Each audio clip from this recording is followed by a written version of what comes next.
Thank you for joining us again and welcome back to EDUSPLORER. Here we talk geopolitics on how the continent of Africa engage its strategic partners from around the world. If you agree that election has consequences, I will encourage you to smash the like button and share the video. Listen folks, we are at a critical time in the continent of Africa's history that geopolitical allies are pushing each other back and forth. It is interesting to know that the country of Egypt has come out clear and remind the United States that it will not be pushed around with regards to US's suggestions, regards to the issues in Gaza, and regards to the country of Egypt. The Egyptian president came out strong and reminded the United States of America that despite you are a strategic ally, there are areas that you do not have to cross the line. We've seen what's happening in Germany, in South Africa, and across the continent of Africa. Listen, this moment is a critical time in the continent of Africa's history, where they should at this moment understand the strategic partners do have their own interests, and the country of Egypt is not backing down in a number of areas, despite the United States of America reminding Egypt that it does have some screws that it can really screw Egypt with it. However, Egypt and the United States of America have done business in a number of areas, billions of US dollars. The United States provides Egypt with some huge support in terms of financials and a number of very important areas. However, the US to an extent is about to take advantage of this, and the country of Egypt is bracing with regards to why the United States were going to use this as a tool.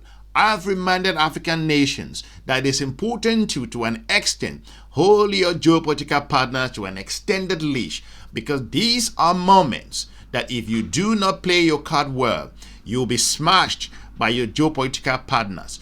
The Egyptian stance clearly calls for the establishment of a Palestinian state. This is in rejection to the issue of the displacement of Palestinians.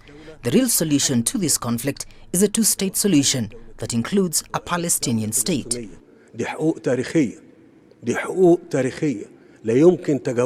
You need to review your current engagement economically, strategically, socially, and more importantly, you have to put your own sovereignty and interest at the forefront, because that's the language that your geopolitical partners understand. The country of Egypt is currently and thoroughly reviewing its relationship with the country of the United States of America.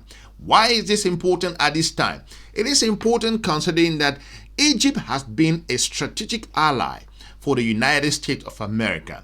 Is there one of those countries in the continent of Africa, if you consider the United States of America's relationship, that has recognized, that went ahead to an extent based on analyst report to engage the country of Israel? However, the relationship has fallen from grace to grass, as we all know at the moment. Egyptian government is saying to the current United States of America's president that your suggestions, your engagement, your approach is not what the Egyptian people want. Standing up to a major superpower could be one of the toughest challenges facing Egyptian President Abdel Fattah al-Sisi's 11-year rule after he rejected his US counterpart's plans to displace Palestinians from Gaza into Egypt. The Egyptian stance clearly calls for the establishment of a Palestinian state. This is in rejection to the issue of the displacement of Palestinians. The real solution to this conflict is a two-state solution that includes a Palestinian state.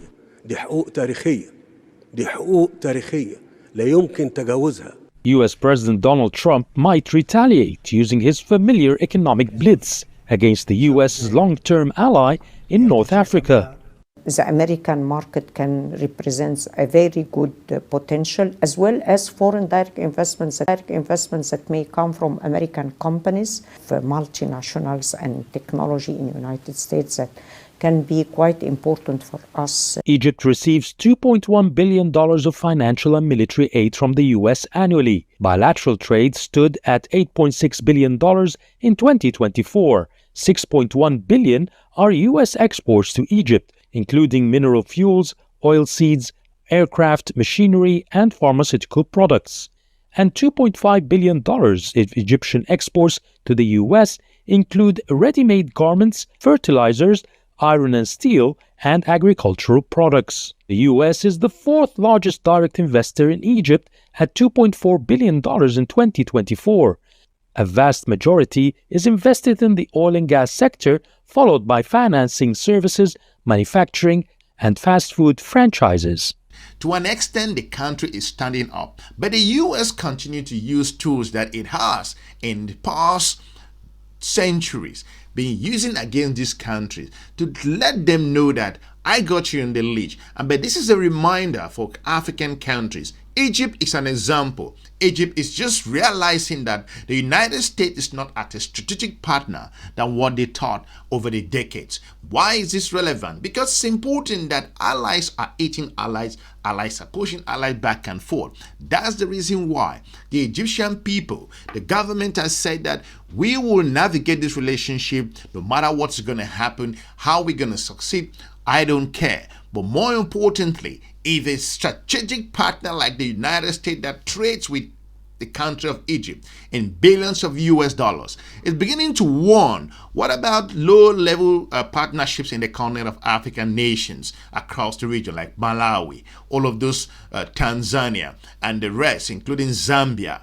All of these countries that rely to the United States regards to their strategic aid and support. It is vital to know that these countries must wake up, that there's been a shift in Washington, and the message cannot be clearer for the continent of Africa. That's why Egypt is not backing down to an extent. It's reminding the United States of America that we do have some leverage. Some in the business community are concerned US pressure can impact the emerging economy.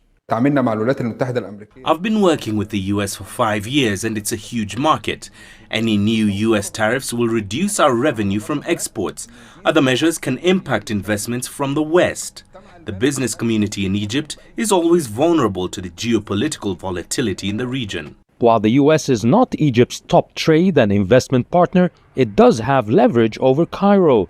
Indirectly, Washington can influence international institutions like the IMF to cut off vital loans and grants to the North African country. It can also push international rating agencies to lower Egypt's outlook, thus blocking investments into the country and exiting the all-important hot money from the economy. However, experts believe Cairo can work around the US pressure.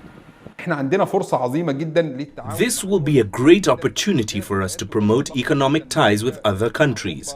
We have important free trade agreements with Europe, with Africa and Arab countries, which we didn't focus on. Promoting these agreements will increase our trade volumes, attract investments and diversify our exports to different markets. And there's still hope the standoff with Trump can be averted. Egypt's latest counter-proposal to rebuild Gaza without displacing Palestinians could defuse the situation if it's accepted by the US and Israel. Yes, Hakeem for CGTN, Cairo, Egypt. And it is important to remind Egypt that it's about time they start considering their strategic relationship with other very important partners, China, Russia, some fringe powers in the European Union, and consider the Middle Eastern partners' investment. Why am I saying this? These are moments where it will go down in history as the period where the country of Egypt stood strong and defended its sovereignty and reminded a major superpower like the United States of America that it's not going to be business as usual.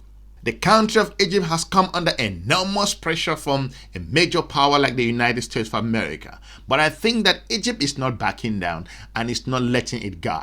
We shall be looking at what's going to happen between the United States of America and Egypt, considering the latest development and why Egypt, to an extent, has come to the realization that the US is not a key partner to an extent when it comes to interest.